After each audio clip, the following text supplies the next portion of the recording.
Hi, and welcome to the Trusted Executive Podcast. I'm here with Dr. John Blakey, the founder of the Trusted Executive Foundation, which helps CEOs and leaders across all sectors around the globe create a new standard of leadership defined by trustworthiness.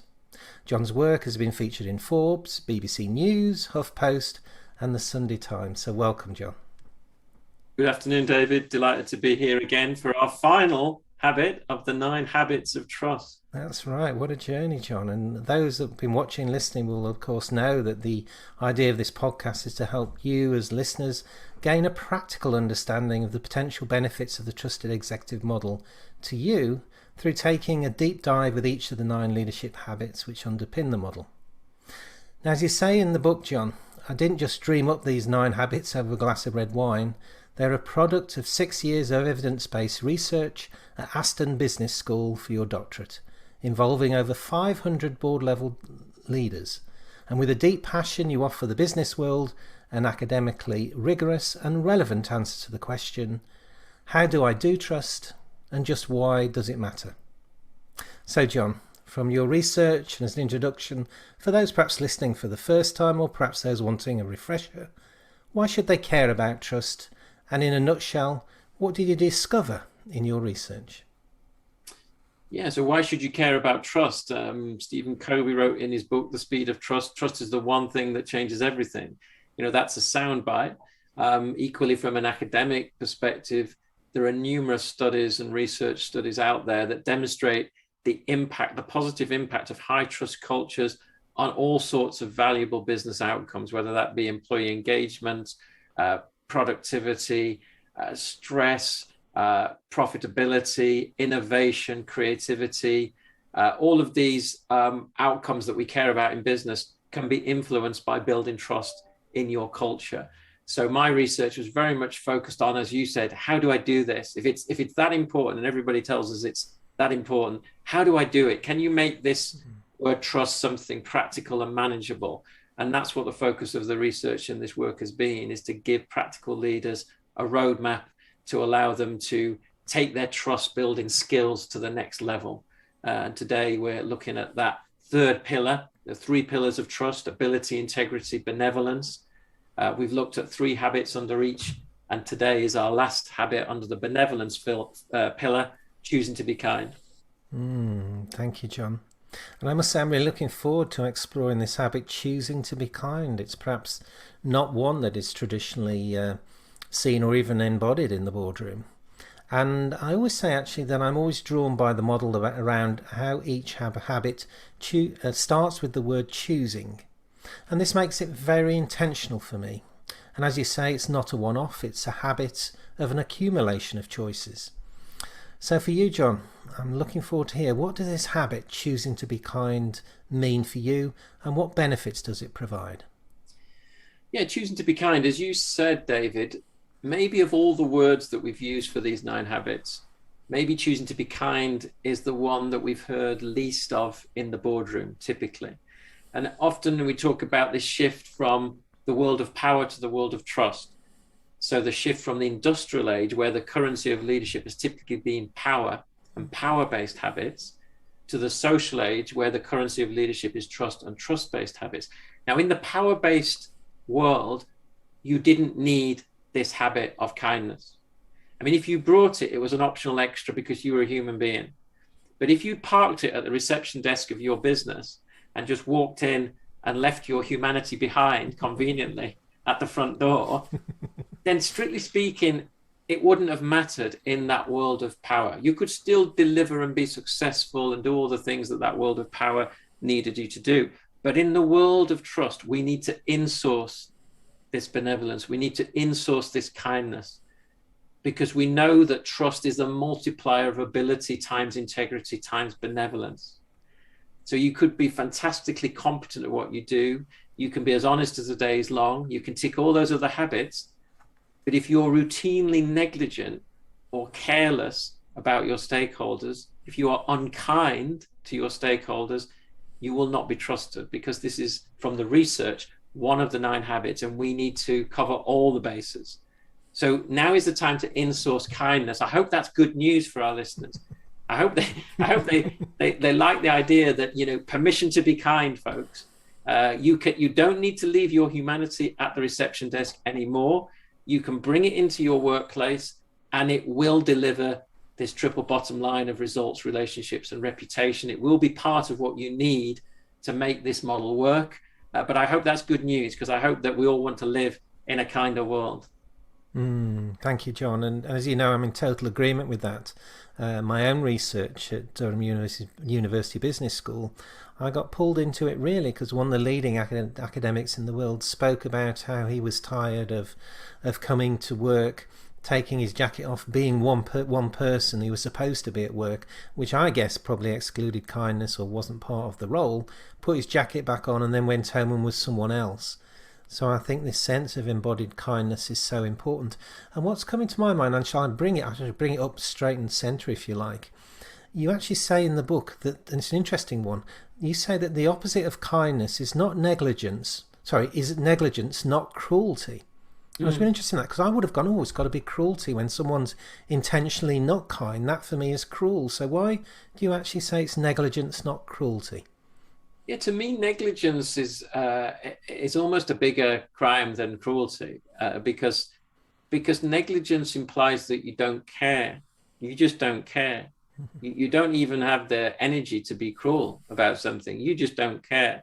And I think, you know, careless, you know, I used that word earlier about if you're routinely careless about your stakeholders. So if you don't care, then to me, that's the opposite of being kind. I mean, I tell the story in the book, don't I, of the very negligent experience I had in my career, where I was hosting a very important client in the boardroom of the organization I was working for, which will remain nameless. And at the meeting finished, and I got up to leave the room with the client, and we came up to a set of double doors on the way to the lift. And I stepped back to let the client go first. And coming in the opposite direction, I saw one of the managing directors of the business. And I realized that the two of them were going to hit the double doors at exactly the same time. And sure enough, they did. And they got caught up in a rare old model. And then I heard these words, these cringeworthy words, where I heard my own managing director saying to one of our most important clients, who he did not recognize, but saying to him, just get out of the effing way. Oh. And I wish the ground could have swallowed me up in that moment. And as we walked towards the lift, and I actually didn't add this is what happened, I didn't tell this bit part in the book, but as we walked to the lift, the client said to me, who the hell was that? And I said to him, I've got no idea. Because I couldn't bring myself to admit that this was the managing director of the business. Anyway, you know, we didn't get the business that we hoped to get from that client. And I'm sure that experience of negligence, that careless moment, was what broke the trust in that relationship. You know, I'm going to talk, I'm sure, later about tiny noticeable things, TNTs. TNTs can work for kindness, or they can work against kindness. And that was a TNT, a tiny noticeable thing. Just get out of the effing way. That was the moment the trust was lost in that relationship. And it's these little moments with kindness that make the difference. They can either make someone's day, or you can ruin someone's day with this habit. So it's very different to the other habits in that respect, because it operates at a different frequency. If I can put it that way, kindness operates at a different frequency to habits like honesty or coaching or being humble. It operates at its own unique frequency. And it seems to me, John, actually, that this aspect of kindness, just as you were telling your story, has an ability to connect you with someone, to actually say, to build up that trust. Because when you receive an act of kindness, it really has a sense of actually, you know, it's an appreciation, I think, from my perspective, and then actually being grateful that someone has noticed you. And I wanted you to speak about one of the examples in the book, and I probably got the name wrong or pronounced it wrong. Is it Mondelez International? You speak about that in the book. Would you like to talk about that from your experience and what that meant to you, really? Yeah, Mondelez International used to be Cadbury, and I used to work at Cadbury many years ago, but I wasn't working for Cadbury when this incident happened. I was actually a supplier to Cadbury in a business. And I was invited to go along to a meeting one day at Mondelez offices in Birmingham. And we sat down, had the cup of coffee, started the meeting, agreed the agenda, all the usual things, all the usual boxes were ticked.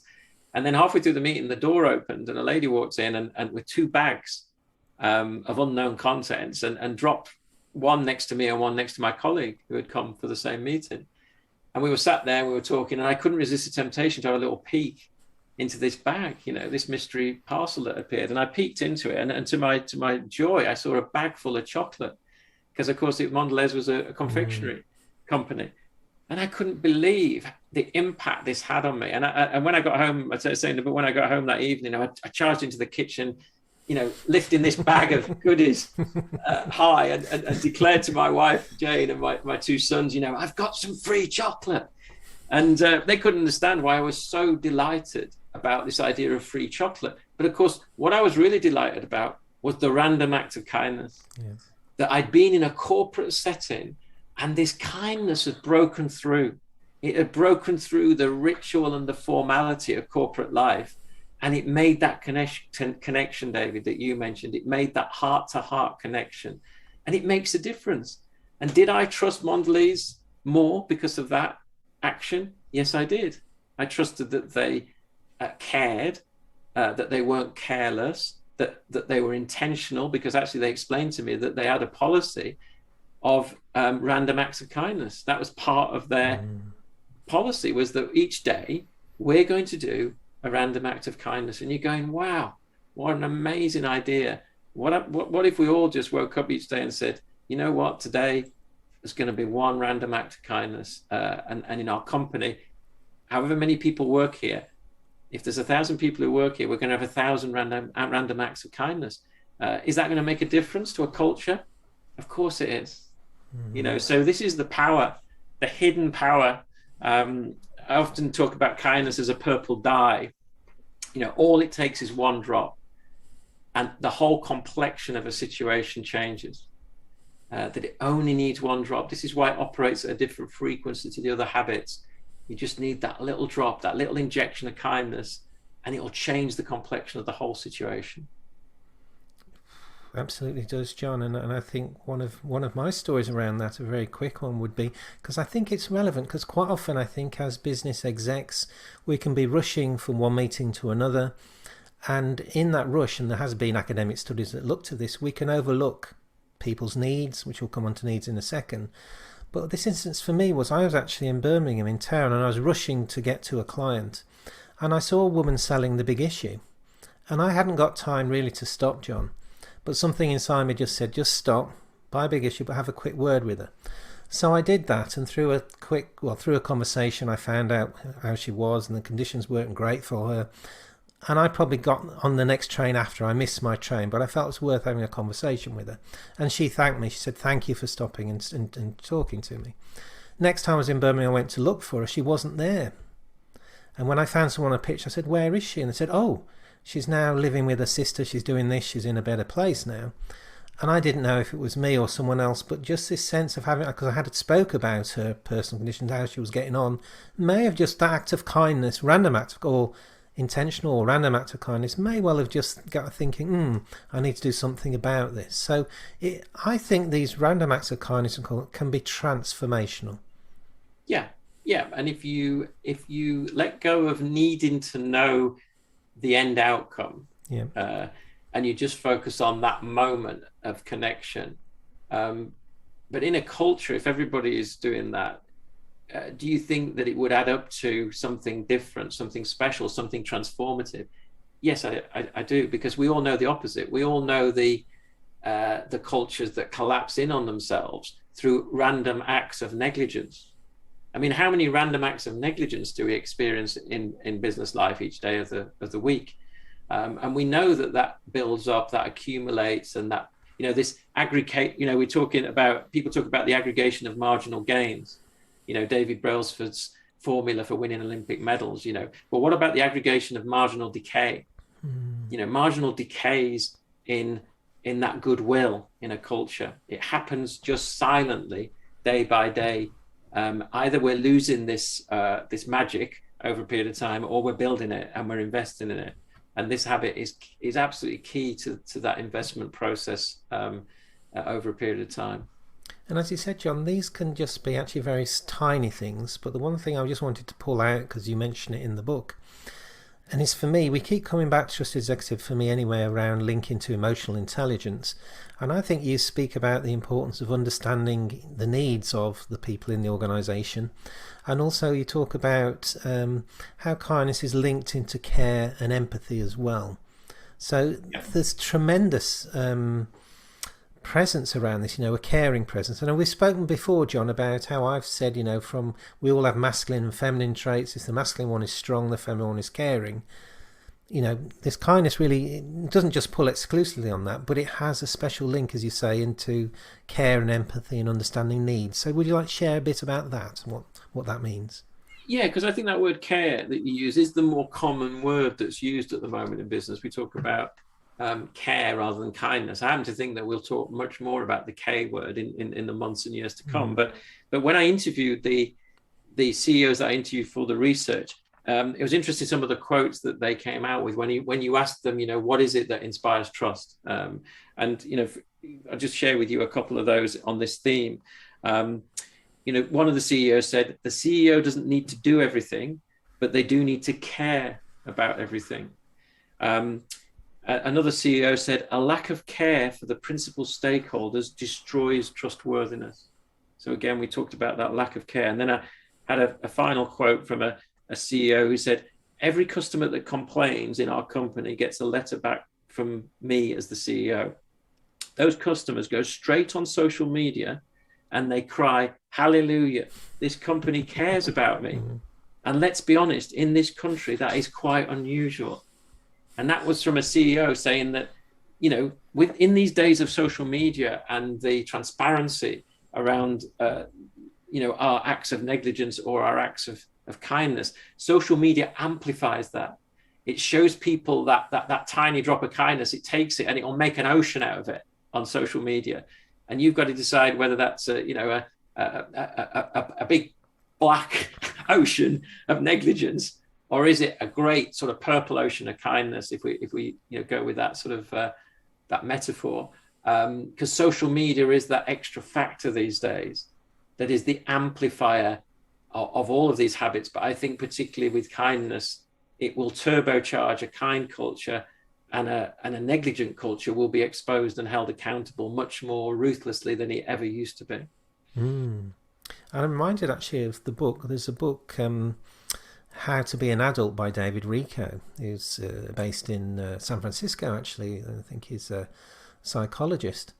And he talks, his 5 A's, he talks about the importance of accepting someone, of actually, his 5 A's, of actually accepting someone, appreciating someone, taking time also to understand them. And this seems to really sit in this area, that actually you're taking time to make a difference to someone who's within your organisation. And so, as you said, sometimes it can be just something that's just extremely small, but it's meaningful to that person. And it really, I think what it says, John, to me, is it gives a message, as well as that connection. I spoke about the connection. I always think one of the most important things is they get a feeling of that this is not artificial, but I think what they're left with is the sense of I matter in this organisation. Yeah, and it can be a simple thank you. It can be a well done. It can be a happy birthday. It can be a, how's your mother? I heard she was in hospital. It's these literally 3 to 5 second bursts of connection and inquiry that will generate that feeling that you matter. Yeah, that I matter. This isn't a faceless, anonymous relationship. I matter in this organization as an individual, and I'm respected and acknowledged for that. So, yeah, I mean, who wouldn't want to work in an environment like that? And increasingly, I think, again, the younger generations, they're not going to see this as an optional extra like I did. When I was entering the workforce, they're going to see this as an essential requirement of a culture that they want to give their talent to. And it's a completely different psychological contract than it ever was, and I don't see that sort of changing. In fact, I see it getting, more and more accelerating as we go through the coming years. And I think at this point, actually, I might just want to encourage those that are watching and listening, perhaps just take a second to reflect on where it's a random act of kindness, how they're going to actually perhaps embody this in their organisation, perhaps today, tomorrow, this week in the workplace, and also how they're going to do it with stakeholders as well. And just to close on this one, you've already mentioned, John, and to my mind, I really agree, the importance of actually responding to customer complaints. I think that's important. But I can pick another example, is how many times do I hear from colleagues that are perhaps in the workplace that are going for a job, they put in an application, they never hear anything at all back. And I see it's an act of kindness just for that organisation, perhaps just to say, thank you for your application, we haven't taken you forward, but we appreciate you taking the time, because it takes time to fill in these application forms. We're wishing you all the best. That would take a minute or so, or less than that, But for those people to say, actually, I know where I am, they've actually cared for me, they're going to carry that brand, that organisation forward in their hearts, in their minds, as actually this is an organisation I can trust. Yes. Yeah. And I think one of the rules of thumb that you can use with this is just asking yourself the question, is this the way I would treat a person in my personal life? A person who was important to me in my personal life? Is this the way I would treat a friend or a member of my family? Because I think if you put that acid test around a lot of the accepted norms in business, you would find a lot of behaviors that fell below that threshold, that there's no way on earth you would treat your friend in this way or a member of your family in this way. And why have we tolerated that? Why have we created cultures that have normalized that and institutionalized that? Because we have allowed that to happen. But I think we are at a time now where we can choose to remove that distinction between the world of work and our personal lives, and to have the same standards and expectations in this area in all aspects of our life. Thank you. And that's a wonderful expression, I think, of saying, treating them as if, it's one of your closest friends or a member of the family. And really, to honour them, really, from that perspective. I think that is just that just feels like it's so important. And one final point, that because I know people who read the book will probably say, David, ask him a question about this. So you mentioned in the book and around you introduced the model of transactional analysis in connection with kindness. So how does that work? Yeah, I was reading that part of the book again this morning, and I realised it might be quite complicated when you come across that at first glance. How would transactional analysis and the idea of parent, adult, child work with this habit? So let me try and express this as simply and as briefly as possible. Really, the premise behind introducing that transactional analysis model is in the world of power, you've basically had a parental model. A parent in authority was expected to take responsibility and also expected to protect and take care of employees, for example. It was a very parental, patriarchal, if you like, approach. But in the world of trust, you don't need that authority figure. You don't need that patriarchal approach, because it's a much more inclusive, trust-based approach. But what that means is that you have to also recognize that in that environment, the child in all of us still wants to feel protected and cared for. And if it isn't going to be protected and cared for by this authoritarian parent figure, it needs to be protected and cared for by the adult in each of us. So I think that's one of the ways of seeing why kindness becomes more important the moment you sort of evolve out of this authoritarian structure. Because we outsourced the protection to this authority figure. But if we're now going to take responsibility for that, we also have to take responsibility for being kind to each other, so that we reassure that little child in each of us that it's safe around here. I mean, people talk about psychological safety. It's the same idea, it's that little child in each of us that wants to feel safe in the workplace. And if we're not going to have these authoritarian structures, we then have to take responsibility for creating some kindness that allows, that part of us to say, yeah, it's okay, I matter, I'm cared for, and it's okay around here. I don't need to panic. I don't need to sort of lock down. I can be my full self and bring my full self to this situation. So I hope that explains it a little bit, David. It's quite a sort of quite a jump to make, but I do think you can use models like that to understand a bit more about what's going on in this shift. Yes, thank you, John. Now that does clarify it, and it also, if those that have been, again, watching and listening will know, what I love about Trusted Executive is you bring in not just those sort of models, but whatever the organisation is using, that can come to the table and work alongside the Trusted Executive model, which I think is one of its its many powerful aspects to it. So we've been speaking a lot about what it means in practice. And people are probably getting a real sense of what this might mean. But we come to this element in the podcast where we say how have executives actually use this leadership habit to make a real difference in their organisation. So this final one I've recorded is we had an interview with Fiona Furman. It's slightly longer this time, but it felt important. And actually, although we've not planned this, because this interview with Fiona was pre-recorded, you'll notice she speaks a lot about understanding needs and the care and empathy, and what an impact it actually had on her as well. So we're going to now hear from Fiona Furman. She's communications manager from the NAHL group, who've embedded the Trusted Executive model in their organisation. So we'll find out how they've used choosing to be kind, and I look forward to hearing your response to this, John. So once again, I'm with Fiona Furman, the communications manager with the NAHL group, a group of consumer legal businesses including National Accident Helpline. And as an organisation, NAHL are using the Trusted Executive framework to empower the way they work and serve their customers.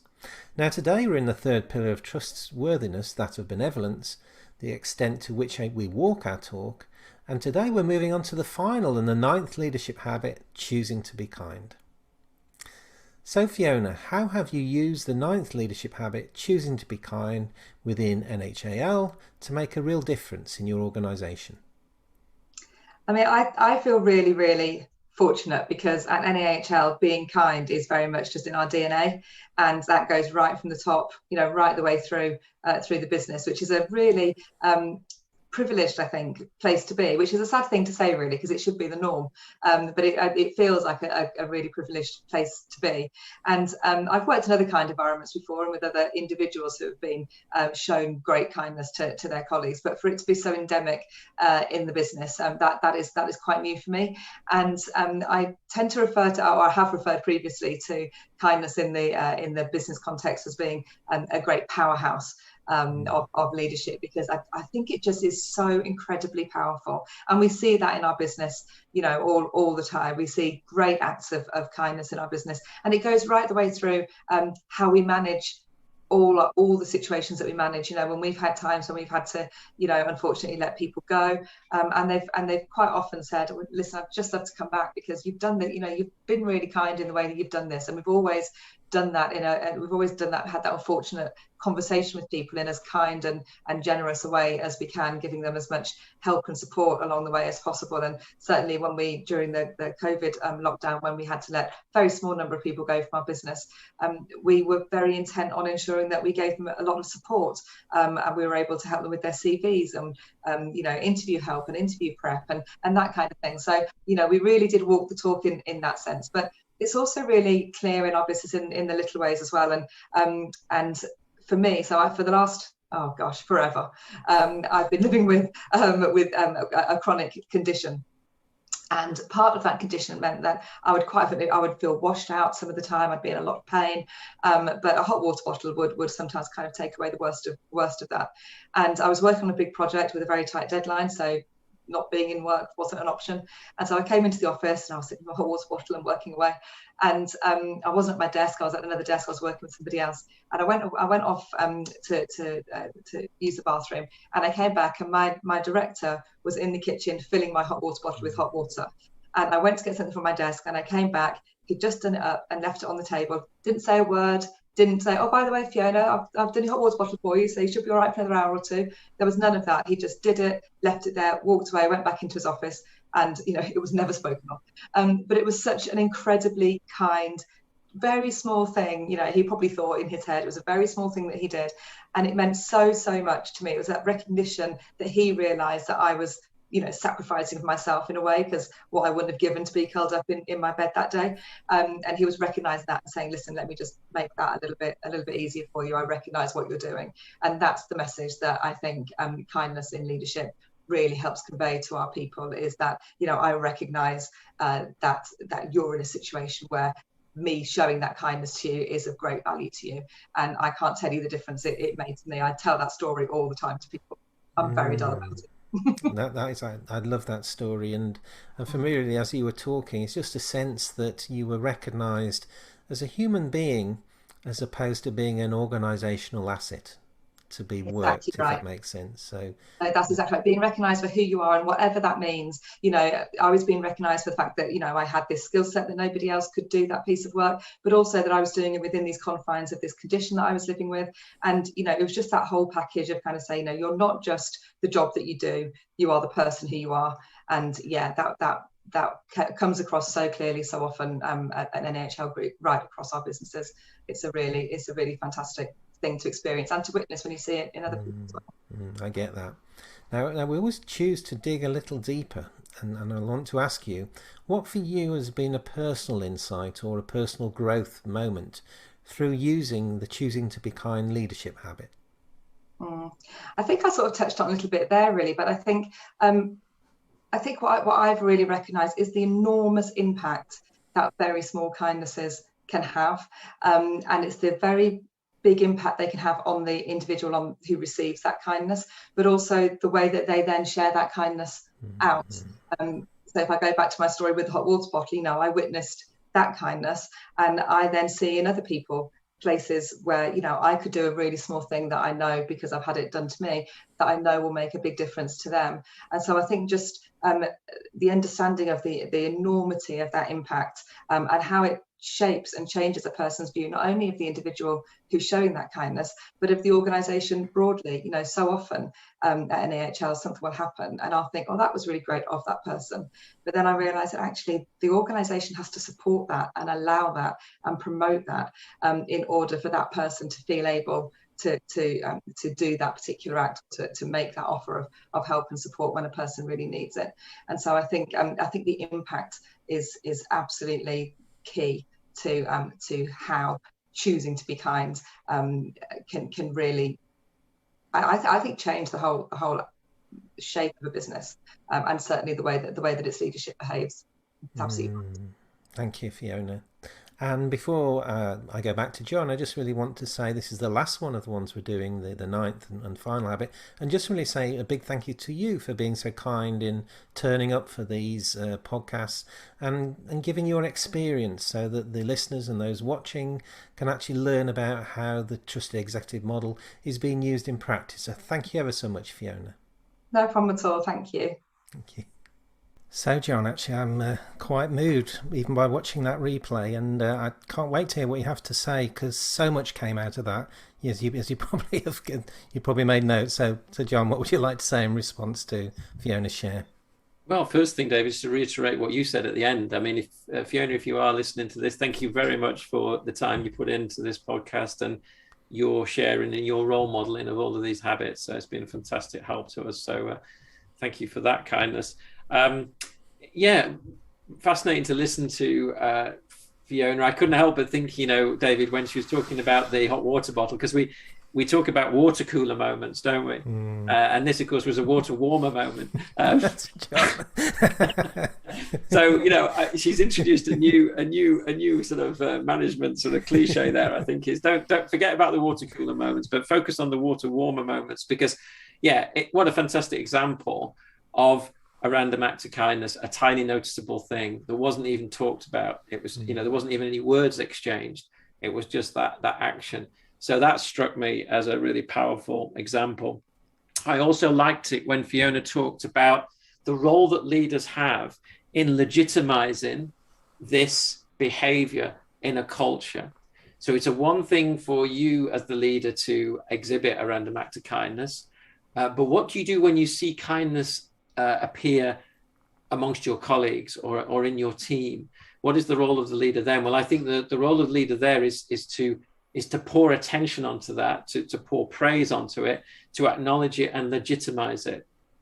Otherwise, it just becomes that person's personality. If you want to change it from that person's personality to this is the way we do things around here, folks, then your leadership role is to make that intervention to say, did you see what Peter just did there? Did you see what Janine did over here?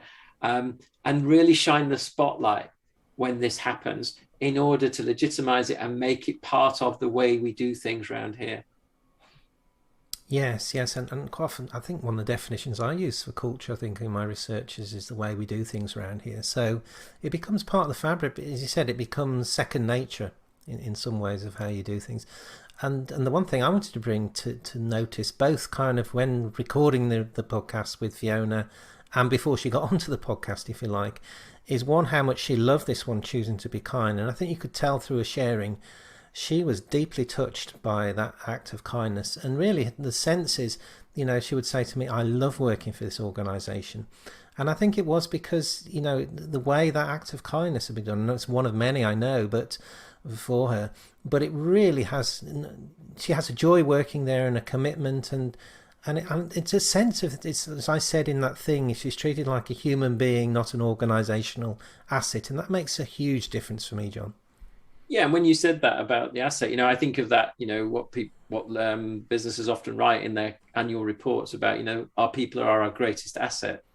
Isn't it interesting use? Isn't it interesting use of language that we, on the one, it's like faint praise, isn't it? On the one hand, we've called them the greatest of something, but we've called them the greatest asset, which is often a very intangible, you know, lifeless sort of material good. So I think, you know, the aspiration here is for firms to not think of their people as assets at all, not even the greatest asset, but just think of them, as you say, of strip it back to these are human beings.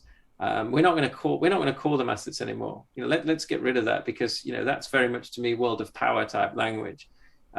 So it was interesting when you mentioned that I just thought, yeah, there's a jar in now of that word asset, which is a financial word at heart, being used to describe human beings. There's something not quite in sync about that. Absolutely, John, and it does belong. We've spoken about, you know, the patriarchal, what I'm going to call the old paradigm, and having qualified as an accountant, I'm so used to having the word asset, or actually looking at a P&L and actually managing the P&L through the wage cost to actually see as something to not quite often to be reduced when you're looking to increase profit. So, you know, so cutting out numbers of staff as if they were just widgets at times, you know, and I've probably done that myself on some of the reviews that I've worked with, particularly for retail organisations where labour makes up quite a substantial proportion of this. So, John, we've spoken about the habit itself. We have a slot, don't we? And I really love this. So how does this habit, choosing to be kind, work alongside the other habits in the model?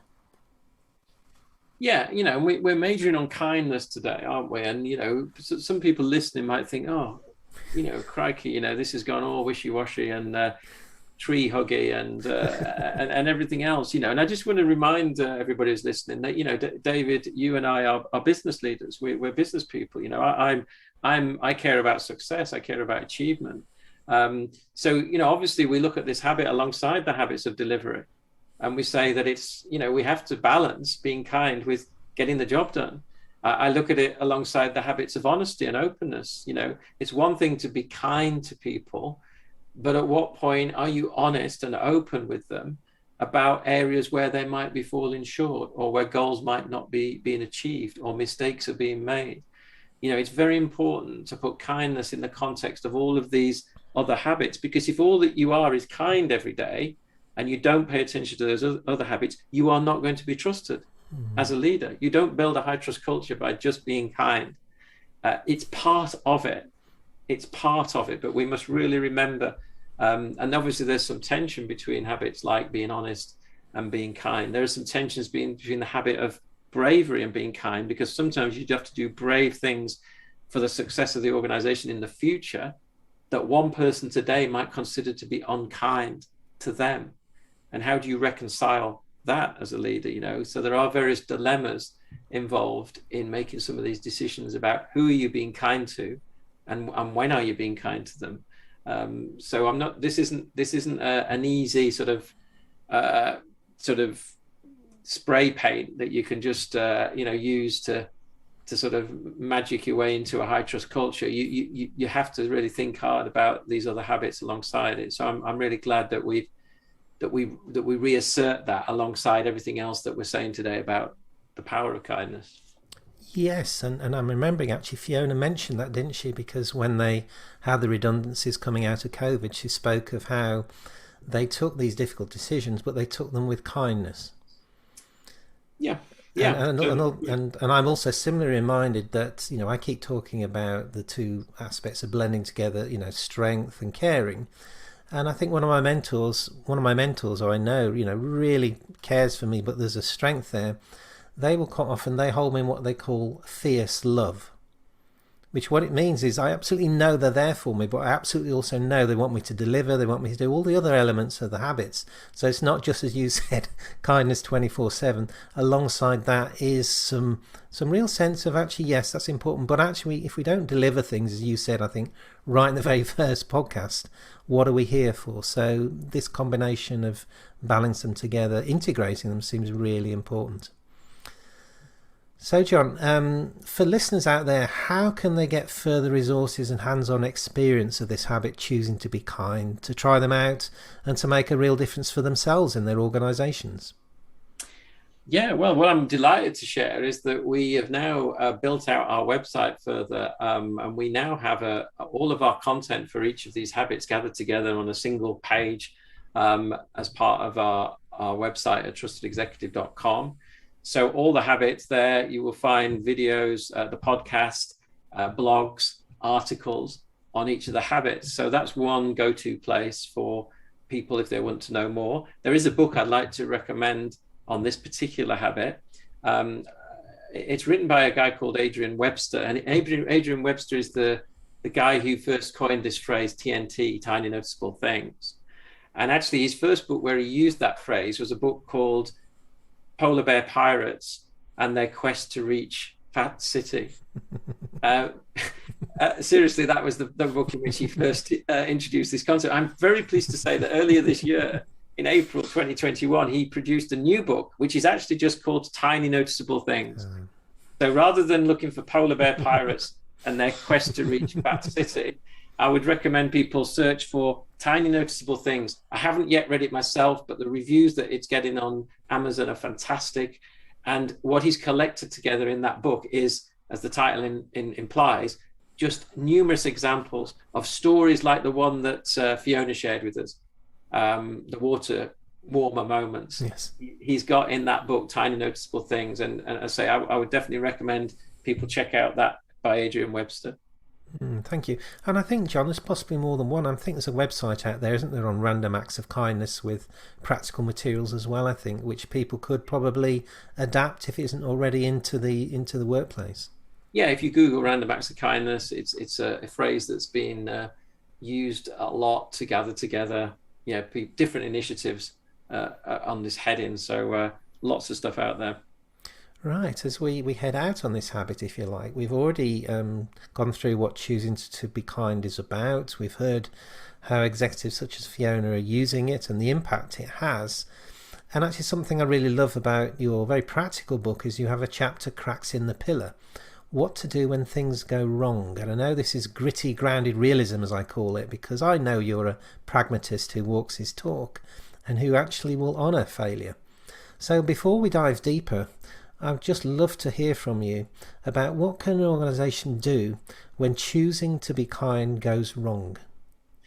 Yeah, and I think this is very different to the other habits, because when things go wrong regarding kindness, it's much more likely that in the short term, nothing drastic happens. If you think of that incident I shared earlier where the client and the MD bumped into each other at the double doors, nothing immediately happened. No alarm bells started ringing. There was no particular disaster. But I think, unfortunately, with the problems with this habit when it goes wrong, is that it's like hairline cracks start appearing in the pillar of benevolence. And actually these hairline cracks on the day that they first appear are not noticed, but they start to accumulate. And then just one day, the whole pillar crumbles to dust and nobody knows quite how it happened. And I think that's the insidious nature of negligence, the aggregation of marginal decays, in kindness, that these things accumulate, it becomes death by 1,000 cuts. So this is a very important habit to recognize can slip through your hands without you noticing. And I've worked with I talk about it in the book, I've worked with a number of leaders who have realized that over time, they have somehow lost their humanity and they never knew what day it was that they lost it. But they suddenly have a bit of a wake-up call where it demonstrates that they've lost that connection to their people. And actually people actually have stopped caring about them as a result. And eventually that becomes a weight and a stress and a cause of potential failure. So this is a difficult one. I think, that getting feedback, as always, helps. Getting feedback, if you do the Trusted Executive 9 Habits questionnaire and you get feedback on this habit from your colleagues and team members about this habit of kindness, it's often a very good, early warning system to check that goodwill is not slipping through your grasp without you noticing it. So I would recommend that this, that leaders ask for feedback, particularly around this habit, that they're careful about the death by 1,000 cuts, and that they work, honestly with this is where I think external coaches can help a great deal to sort of, if they recognize that there's a challenge here, that they get that confidential, safe space in which they can explore, how do I tackle this? How do I improve at this particular habit? Yes, I agree, John. And also what came to mind, I think you mentioned earlier in the podcast, you spoke about psychological safety. So I think there's an element here for me as well, that if I'm an exec, that I would want to know that there's the psychological safety exists for one of the perhaps colleagues or even someone that's working for me is able to say to me, David, what happened there? Perhaps that wasn't quite so kind. I'm not sure if you meant this, David, but this is how it came across. Because I'm aware that I have my blind spots. So in that issue, it's I think, as you said before in previous podcasts, it's for me to thank them and say thank you for bringing this to my attention. And as you said, maybe getting support from a coach. But quite often, I think we both know, I've certainly worked in a number of organisations where that sort of feedback is not welcomed, or there's a culture that says, we don't do that. And as you said, then the implications of that can be suddenly the pillar collapses. And quite often from personal experience, John, when I've had, and it's quite often male, white, patriarchal leaders, when they've actually left or they've perhaps even been made redundant, you notice that pillar has crumbled because actually no one's really sorry to see them go. I know that sounds blunt, but quite often that's the end result of it. And the culture of the organisation reflects that, John. It's not a nice place or a happy place to be when that happens, which is why I think this habit is just so important. Yeah, absolutely. And I think the real tragedy of that I've seen a number of times is that those executives that you described can leave, and then they take these habits into their personal lives. And the consequences of that in their personal lives are often quite tragic as well. That the workplaces have trained them. I call it chief executive syndrome. That it can train a leader to lose their humanity, and then the day that they leave their role and they return to normal life, they actually have lost that ability to engage, as a normal human being, because they've got so used to being in that goldfish bowl of the chief executive syndrome that over time it's like losing the ability to sort of, you're not exercising that muscle, and it just atrophies, and then you're left, where are you left then? I think that's a really tragic outcome if that happens. It is. So no, that's a good place to almost close that the final point about this on this last 9th podcast, because it's really then saying for me, and I'll just segue into the next point, but it's really about actually, if you really practice these 9 habits, as I think we said on previous podcasts, it's not just in the workplace, it's in the home, it's in the local community where it's going to pay dividends for you. So that's why I encourage everyone to grab hold of the book and the Trusted Executive Materials. So John, for a final time, we get to your favourite piece of the podcast where we dive a bit deeper. I know you spend a long time researching and developing this model, and I know just how passionate you are about trust and each and every habit, including choosing to be kind. So I'm now going to, as I normally do, invite you to dive a bit deeper and ask you what this habit personally means and matters to you. And as I always say, this is going to be on two levels. So one from you personally, and then I'm inviting you to be vulnerable and explore your faith perspective around this as well. Yeah, thank you, David. So let's jump in. I mean, why is this habit important to me personally? Well, interestingly, I've had 360 feedback on this model, on all the 9 habits. And actually, at the time, I was only testing the tool, but unfortunately, I got some feedback. And as a result of that feedback, I know that this is one of the habits that I need to work on and that I have been working on. I mean, I often joke when I present this, I talk about the fact that, I'm a Yorkshireman. My father spent 40 years in the bank. My wife's an accountant. It isn't in my DNA to be kind. And I'm quite honest about that. I wasn't born, I'm not a natural at this habit. But what I've realized, because I've seen the power of it in other people, and obviously through my research, I've recognized the power of it. I've actually started to consciously work on it myself, because I want to be at least consciously incompetent at this habit rather than unconsciously incompetent at it, which is what I was before. So I'm working on this at a personal level, and it's silly little things, David. I mean, I share, this when I sit down now at a table, and I go to reach for the jug of water to pour myself a glass of water. I've developed a habit of always turning to the person next to me and saying, "Would you like a glass of water?" And often, do you know what they say to me when I say that to them? They say, "That's very kind of you." Ah. And I think, great, I'm doing it. And I know a lot of people listening to this are thinking, surely you did that before. Surely that's just being polite. And I'm going, I'm sorry. No, this isn't always what I've done. If I'm thirsty, I've often just reached for the water and poured myself a glass of water. And sometimes I forget about the person sat next to me. So that's why this is particularly important to me, this habit. It's one that I'm working on myself and I'm still working on.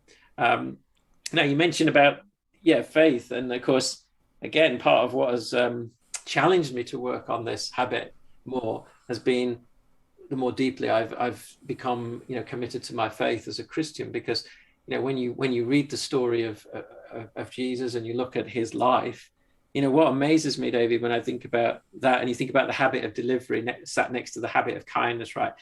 So here's Jesus, right? He's on a mission.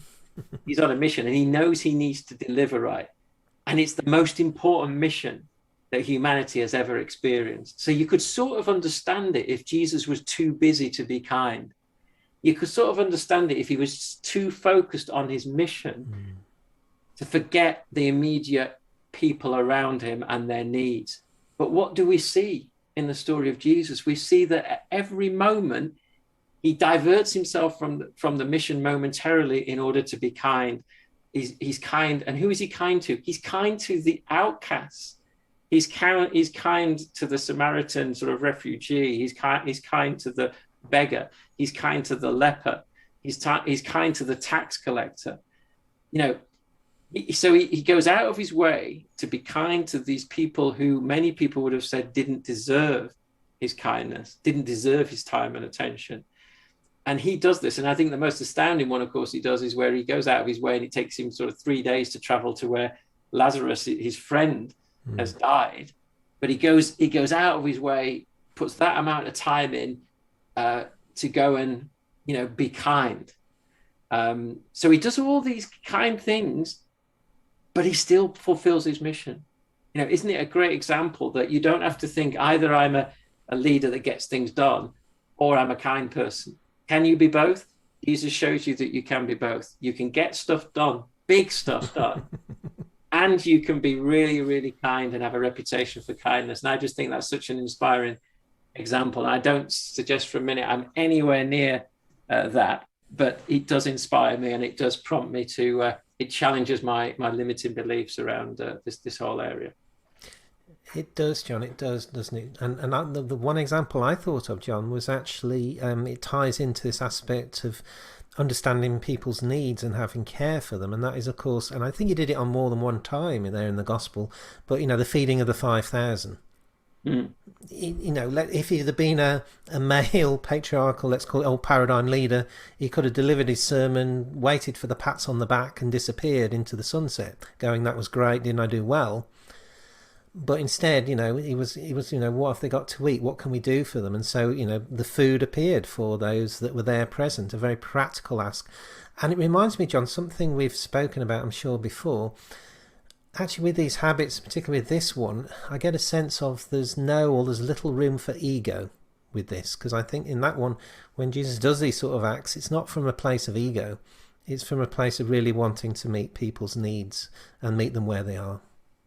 Yeah, it's giving, isn't it? I read a book recently called The Go-Giver. It was contrasting it to the phrase the go-getter, yeah. And it's a book called The Go-Giver, and it's all about, again, the power of giving, and I think Jesus, that compassion, and what you also notice, David, is that often the compassion was a trigger for miraculous things to happen. I mean, you talk about the feeding of the 5,000. His compassion appeared to trigger a miraculous outcome. And when I talk about kindness being like this purple dye, and all it takes is one drop, it's transformative.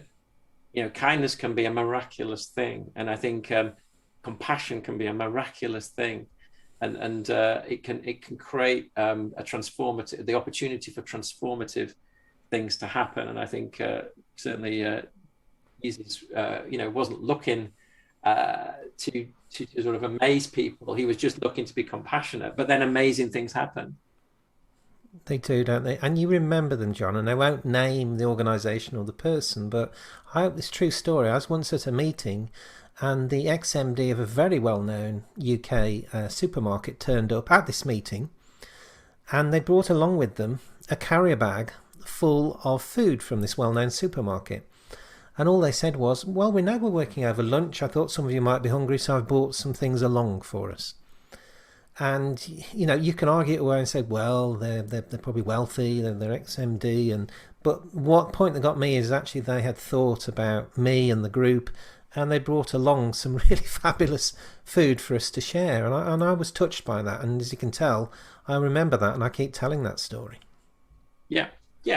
So these are the little stories that we keep telling, and if we can create a library of those stories for ourselves and our companies, what a great library that would be to wander around every so often. Would be, wouldn't it, John? Be inspirational, I think, and that's part. I think, as Fiona was talking, wasn't she, about we've built the culture here. So sometimes stories, we've through all these podcasts, I think we've spoken about the power of stories and what a transformational difference, and how they can communicate what the culture is about, how the organisation are using the trusted executive model. So, John, so kind of deep breath, we come to the last part, really, of the final podcast, in that we know that you've published a book, Coaching Poetry from a Spiritual Path, where you say, whatever your own religious beliefs, these poems will challenge you to think deeply and inspire you to take the next step on your own spiritual path, your leadership path. So this is the point where I invite you to share a poem from this book, one that relates to choosing to be kind. Yes, well, David, I've been looking through the book, and I don't think there is one that directly relates to kindness. And maybe this is revealing this gap in my 9 habits, that I need to go away quickly and write a poem that's directly about kindness. So I don't think I've got anything directly about kindness, but I've got one here called River Deep, Mountain High, which I think has a spirit of kindness sort of woven through it, because it's about mutuality, about that I can only get to my mountaintop if you one day get to your mountaintop. So it's about that connection, and that kindness is fundamentally part of that giving and receiving that is involved in helping each of us reach our potential. So maybe I'll go with that one, David, as a short poem called River Deep, Mountain High. Be at your mountaintop. Let the plains be flooded with your blessed energy. Let the clouds take your heavenly shape. Be at your mountaintop in the fullness of your creation, in the bloom of your latency. Be at your mountaintop, and I will be at mine. And as you survey this wondrous scene, our eyes will meet and greet within. The waters will surge in the valley of our dreams, and we will lift our world unto a new domain, forever each one of us. Mm. It's that wonderful. You're right, John. There is a connection there because, and I don't know if I shared this with you before. My MBA dissertation was about how organisations work in silos. So as you shared that poem, with the mountaintops, I had a view of actually going back to a dissertation of how people can be on their own mountaintop but not connect. So actually, as you connect, and obviously kindness is a great way around, because it was around, can be around, well, how can I help you? How can sales help marketing? And sorry, sales can help operations, for example, which they can do. So it can be acts of kindness across the departments, even just by asking a question around, how you doing? How can my department help you? Is a very tremendous act. And I think just as a closing practical example, I sat on a piece of work I led with a managing director, again, of a multinational organisation. And there was a moment where the sales director spoke to the ops director in that how the sales team could support the operations team. The operations director was visibly moved because they're used to fighting against the sales to get the correct information in. And at that point, at that connection, they suddenly realised that when he was kind, when they worked together, that actually the business would move forward. I can still remember the look on the managing director's face as he turned to me and smiled and winked at me, as if to say, this is exactly what I wanted. So really that was an embodiment of this habit for me of choosing to be kind, choosing to understand what the other one needed, and then saying, actually, we will take a step to meet these needs for you. And what happened in that instance, John, the final one, is then the operations director reciprocated and said, how can I help the sales team? So it was, as you said, it came back almost in that instance immediately. It might pay it forward and go back elsewhere. But thank you for this, podcast. I just love this final habit of choosing to be kind. And as you said, as we go into perhaps its next paradigm of leadership, choosing to be kind is likely to be one of the elements of this model, which will become closer or nearer to the fore, in my view. Yeah, great to share about it, David. And I'm sure this is one that you'll hear more about in the future for sure. Right. Well, thank you, John, as always, for stepping out into this business world with a real heart and a passion for supporting businesses to be the very best they can. And before I close out, actually, I'm just going to do a final call for action, really, in that how can those listening discover and explore these 9 habits of trust, perhaps via a keynote or workshop program or whatever. And I know you call it an invitational model, so I'm offering you a final opportunity to give an offer to those listening, or invite. Yeah, the invitation is come and join us on the journey of trust. If you're one of those leaders that does believe that what the world needs right now are leaders that leaders that rely on the power of trust rather than leaders who trust in power. If you're one of those leaders, if you're part of that tribe, then our invitation is to join us on the journey of trust. Join us at whatever point is appropriate for you. That might be reading the book. That might be, having a workshop with your team.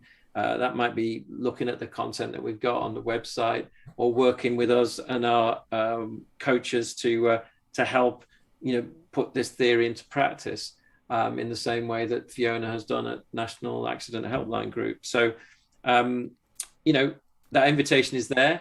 It is an invitational model, but we're here and ready to respond if that fits for you. Great. Thank you, John. And I'll put the links below in the podcast. And if you're watching it on YouTube, the links will be there below. So, John, as we bid farewell to this final episode, I invite you to say a few closing words to those listening. Yeah, a few closing words then is to thank anybody who's listened to all 9 podcasts. Then, wow, that's quite an achievement. I don't know whether we're giving out certificates, David, or what. But we certainly ought to be recognising anybody who's had the stamina to stick with us to the end. And I really hope that you have taken inspiration and motivation out of this, and that it's appealed to your sense of what you think good leadership looks like, and given you confidence to strive for that and aspire to that. David and I are already talking about a possible follow-up series, which we've got a few ideas up our sleeve as to how we can keep this fresh and dynamic and get some other voices involved in this discussion. So I hope that you might stick with us for that as and when we reappear for the next series. But thank you for being with us for this one. Thank you, John. And I know we haven't said it on this one, but I'll say it. I know that you're very comfortable in having your LinkedIn address being put below. And I'll just say to everyone, if you have listened to this one, perhaps you listened to all 9, as John said, and if you have something you want to share with John or just some comments, then I know John will say you're free to connect with him on LinkedIn and to share the insights, or maybe just want to be kind and say thank you to John for this wonderful gift that he's given across these 9 podcasts. So thank you, John. Thanks, David.